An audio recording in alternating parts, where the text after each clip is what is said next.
Saudi Arabia is one of the biggest and fastest growing markets in the world. I always say, unless you are here, unless you come, you will never see and have the big picture of what's happening in Saudi Arabia.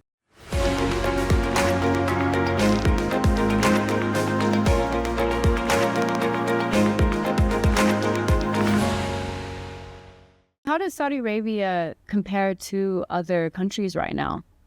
So some regions on the world, unfortunately, are not as active and growing as much as the Kingdom of Saudi Arabia.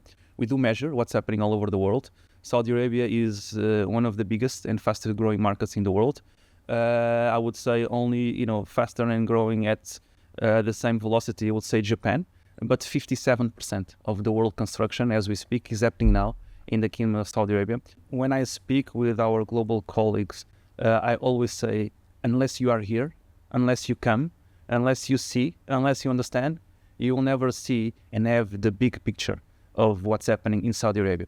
Effectively, some of our global colleagues, partners, or clients, when they do visit Saudi Arabia, they immediately understand the level of scale, the level of opportunities, and the length of this transformation that's happening in Saudi Arabia. And some of the big investment companies in the world, they are already in the market, understanding how they can channel their own investment. And of course, within Saudi Arabia, everything that's happening, our regional headquarters also are changing from Dubai to Saudi Arabia as per the regional headquarters program that Saudi Arabia implemented. And can you talk a little bit more about some of the giga projects as well? So some of the giga projects effectively mean to balance the landscape of the whole kingdom. We all heard about NEOM.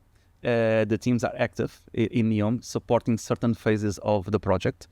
There are one or two giga projects happening in Riyadh that will completely change the face of Riyadh city. Luckily for us, we are also involved. These are projects, and now I will use His Royal Highness sentence. These are projects that the vision is not a stop. The vision is a journey. And these are projects that for the next 10, 15 years will see Riyadh completely changing.